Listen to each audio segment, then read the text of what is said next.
Hi, hello, welcome to Vital Biology. This is Padma. In this video, we will learn about class Aves. Aves derived from Latin, which means birds. And generally, birds are known for their flying nature. And also, on their skin, on their body, if you will see, colorful feathers are actually cover their body. So, that is the very interesting characteristic feature about these birds. Okay, one is of feathers and another one is aerial mode of life. And study of birds is called as ornithology. Okay, study of birds is called ornithology, where we'll study about each and every aspect of the bird, like their physiology, their ecology, their ethology. Okay, so like this various aspects of the birds when we will study, such a branch of birds is called as ornithology. And whenever we'll say about ornithology, yes, definitely we'll remember about Dr. Salim Ali. He is actually called as the Birdman of India, as he has done a lot of work and research about the birds in our India, and he wrote many books about conservation of life and even about various birds in our India. So Dr. Salim Ali, that's why he was considered as Birdman of India. And going towards their characteristic features. So the first one, if we will see, yes, their body is covered with feathers. Just now also we said body is covered with feathers is an interesting and a very specific characteristic feature in the case of these birds. And if we will see these feathers, yes, feathers are of various different colors and as well as shapes and even sizes. From one bird to one bird, these feathers will be vary, and even in a single bird also, from one part of their body to the another part, these feathers we can see of various types. And when they'll have a different shapes and sizes, yes, obviously their function which they'll actually carry it out will be also different. Like suppose if the feathers are present in the wings, especially they helps in their flying. And when these feathers covering the entire body, yes, especially their main function is to act as a insulator. That is to keep the body temperature, and it doesn't allow the internal temperature towards the outside. At the same way, external the temperatures towards the inside. So such a way as an insulator, these feathers are protecting the body of these aves.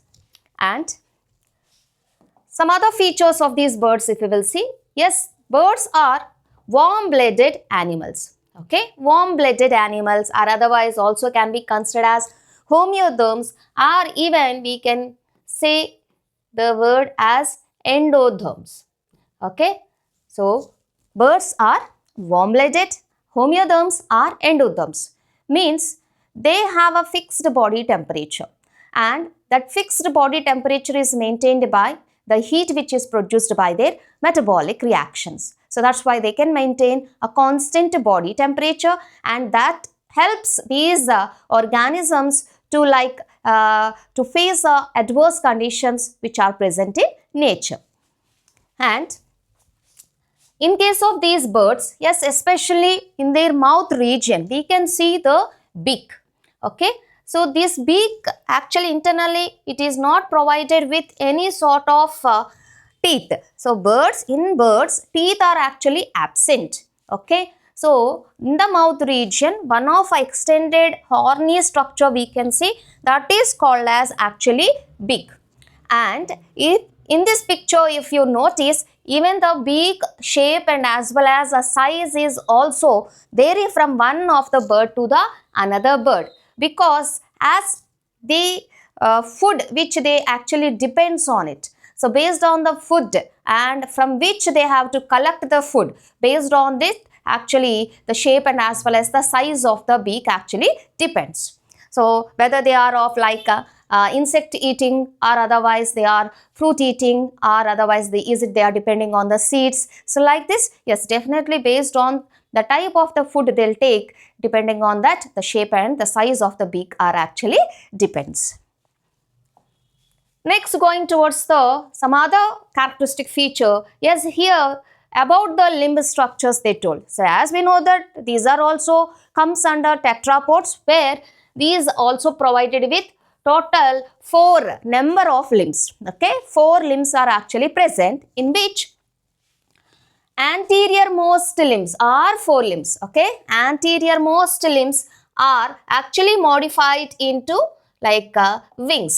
Okay, so here you can see the anterior or the 4 limbs are modified into wings, which helps especially in flying. Okay, whereas the hind limbs, if we will see, the hind limbs are actually helps to perform various functions, like according to again their habitat. Okay, suppose in some of the birds it helps in like swimming if it is a aquatic bird, and also if it is like most of the time if it is on the land like flightless birds and some other birds also, yes, these legs are or hind limbs are mainly helpful in walking, running also. And in flying birds, especially whenever they want to take rest, yes, definitely to clasp the branches. Okay, so like this, here you can see here how a crow is actually clasping a branch, we can notice in this picture. Okay, and so like this, for clasping the branches or maybe for walking or maybe for swimming purposes, these hind limbs are useful. And if it is in case of the aquatic birds, yes, here you can see that between their digits actually the membranous extension is present, so which act like a paddle, and that helps these birds to swim. Okay, so like this, the hind limbs are according to their habitat, they have their like size and even the way how they are extending the membrane between the digits also we can notice in this picture. And here you can see that yes, even these legs are in few of these birds are provided with scales. Okay, legs are also our hind limbs are actually covered with or provided with scales. And at the tip of the digits, if you notice, yes, here you can see the claw structures. Okay, claws, and these claws in some it is somewhat short and in some it is very large and very pointed also. So that is also according to their habitat and the food collection, the digit also, the shape and as well as the size also will be maintained. And going towards the some other characteristic features, yes, so here skeleton point of view if we will see, yes, here they told skeleton, that is they are provided with bony endoskeleton. Yes, they have a ossified, completely ossified bones. Okay, but in case of flying birds, in the long bones actually we can see that air cavities or the air sacs are actually extended into these long bones, so that helps to reduce their body weight. As we know that generally when they have to fly in air, definitely their body weight should be less. So if the bones, the long bones also, if they are completely ossified, yes, definitely it cannot maintain that lower weight, and that may prevent the organisms from flying. So that's why to maintain that low weight, yes, definitely these long bones of these flying birds are like penetrated with these air sacs or otherwise air cavities, so that gives that light weight to these birds, and that helps these organisms or these birds to fly. So such type of the bones in which the air cavities are present, so such a bones are called as pneumatic bones. Okay, pneumatic bones. Pneumatic bones. Yes. So here in this picture you can see that type of the pneumatic nature. So here this is the bone of a human and this is the bone of a bird. Yes, here you can notice that in the case of these human bones, yes, see here the marrow cavity, yes, it is completely filled with the marrow tissue, whereas here in the case of the birds, these bones are actually filled with the majority of this space is filled with the air spaces or the air. See here you can see air spaces. So such type of bones are called as the pneumatic bones. Okay, such type of bones are called as pneumatic bones. And going towards some other characteristic feature of these birds, yes, here you can see that about the respiration point of view. Okay, respiration point of view, these organisms are provided with the lungs. Okay, but along with the lungs, even they are provided with the air sacs also. Okay, so why they have additionally these air sacs? So here you can see that generally all these vertebrates, yes, they are provided with the lungs, except these fishes. As they are aquatic, yes, they'll use the gills, that is a branchial respiration. Whereas from amphibia onwards, the lungs got evolved. Yes, that's why even in these birds also we can see the lungs. Okay, so yes, obviously lungs are present, but along with the lungs, they are also provided with these, like see, so these are the air sacs. So such an air sacs also are additionally we can see in these birds.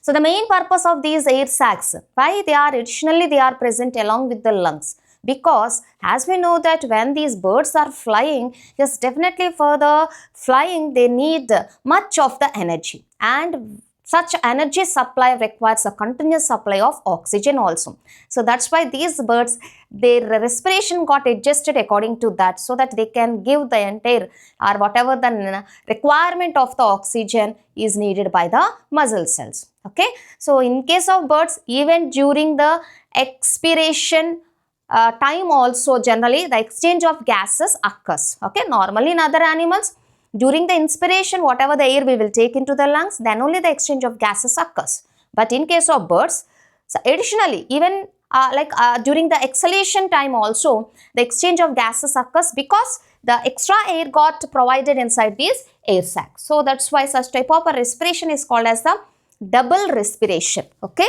so birds exhibit such type of double respiration. So that's why they can fly for much time, even though without taking off much rest, because continuous oxygen supply gives a continuous energy supply for flying. Next, going towards the circulation. So circulation point of view, if you will see, yes, first time in vertebrates, the four-chambered heart we can see in the birds. Means birds and mammals both have this type of a four-chambered heart. Yes, here you can see, yes, upper two chambers and lower two chambers. So upper chambers are called as actually auricles. Yes, this is auricle and this is also auricle. And here at the lower region we can see the ventricle.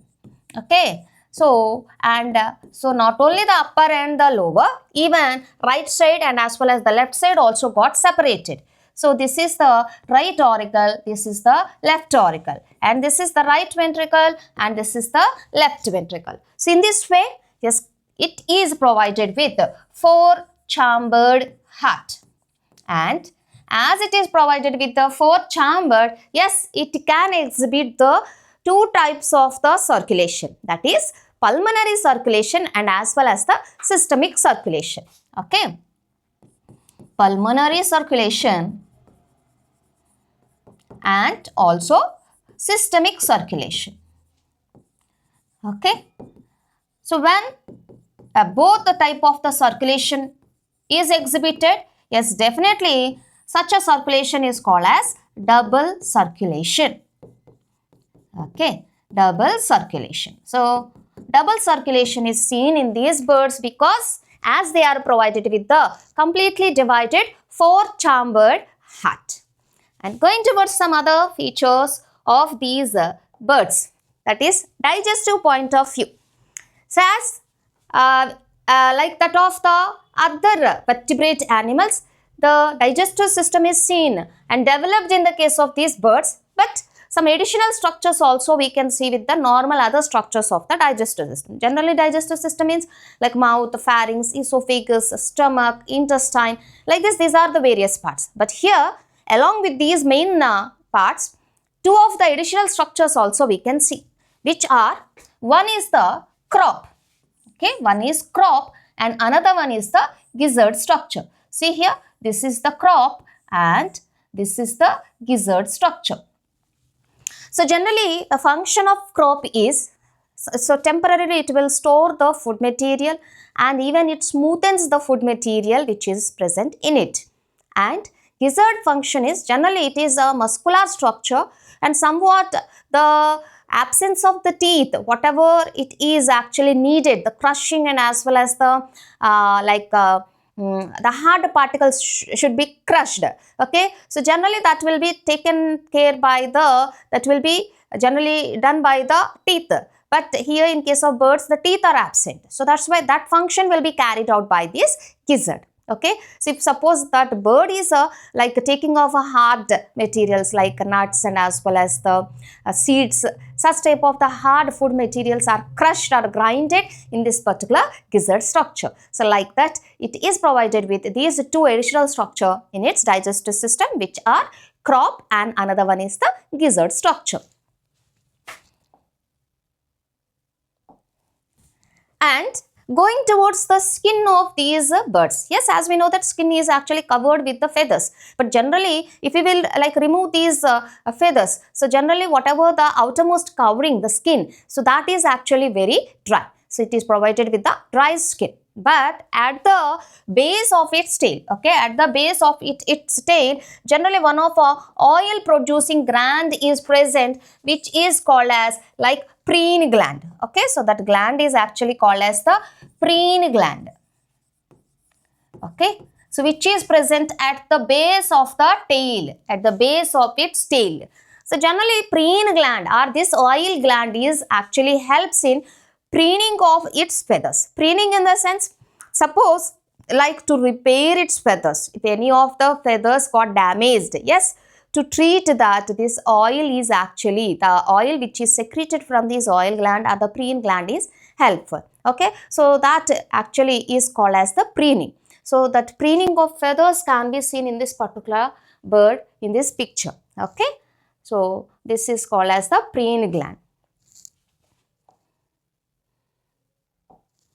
Yes, going towards their reproduction. So reproduction point of view, if we will see, yes, generally these birds, in these birds, sexes are separate. Okay, sexes are separate. So sexes are separate. So here you can see in this picture, yes, this is a cock and this is hen. Yes, that's why sexes are separate. And even here also, so this is the peacock with the colorful feathers, and here on the other side this is the peahen. Okay, this is the peacock and this is the peahen. As we know that generally in case of the in this peafowl, the male bird, that is the peacock, actually make the dance so that it can attract the female bird. So generally in the case of these birds, to attract the opposite sex, okay, they'll exhibit one type of a behavior which is called as the courtship behavior. And in this courtship behavior, okay, courtship behavior means the behavioral aspects in which it try to attract the opposite sex. Generally, this courtship behavior, majority of the cases, the male birds have a more colorful feathers when compared to the females, and even they dance and even they'll make nice songs or they'll produce a nice voice to attract the opposite sex. Okay, so like that, yes, definitely in these organisms, that is in these birds, sexes are separate. And fertilization is internal fertilization occurs. Okay, fertilization is internal fertilization, and here as we know that birds actually produce eggs. So that's why egg laying animals, that means these are oviparous. Okay, birds are oviparous nature. Oviparous in nature means they lay eggs. And development point of view, if you will see, yes, development is direct development. In this, no more larval stages. Okay, development is direct. Okay, reproduction point of view, mainly we have to see these 3 points. One is fertilization. So fertilization is internal fertilization. Okay, internal fertilization. And the second is they lay eggs, that's why we said oviparous, and development is direct development. And now going towards some of the examples. Okay, so few of the examples which they have mentioned in the NCERT textbook. So one is the pigeon, that is of Columba livia, so that is of the pigeon. And The other example is penguin. Okay, penguin, that is of actinodites. Actinodites, penguin. The next is pavo. Pavo cristatus actually. So that is of the peacock. Okay, pavo, peacock.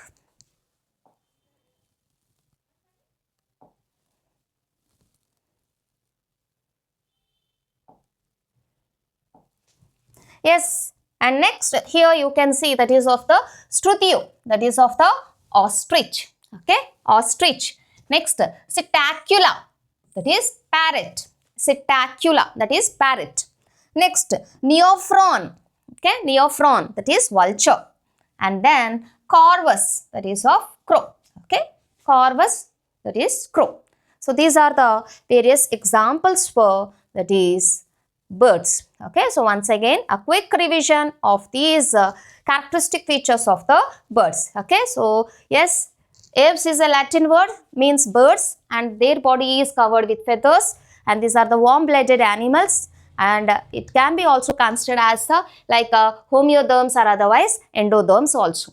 And in their mouth they are provided with the beak structure, whereas the teeth are actually absent, and they are provided with total 4 limbs, in which the front limbs are modified into wings, which are helpful for flying, whereas the hind limbs are actually helps in walking, swimming, or otherwise perching or clasping of branches.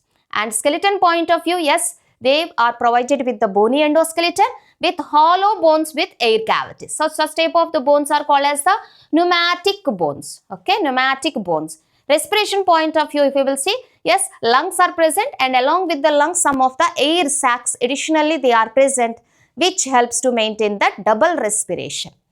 And circulation point of view, yes, 4-chambered heart, that's why double circulation is seen in the case of these birds. And digestion point of view, along with the main digestive parts, 2 of the additional parts are also present. So one is the crop, which smoothens and stores the food material, whereas the gizzard, so gizzard actually helps in crushing of the hard food materials. And skin is generally dry skin, and it is provided with one of our oil secreting gland, which is called as the preen gland, which is present at the base of the tail. And reproduction point of view, yes, sexes are separate, fertilization is internal, and these are the egg laying animals.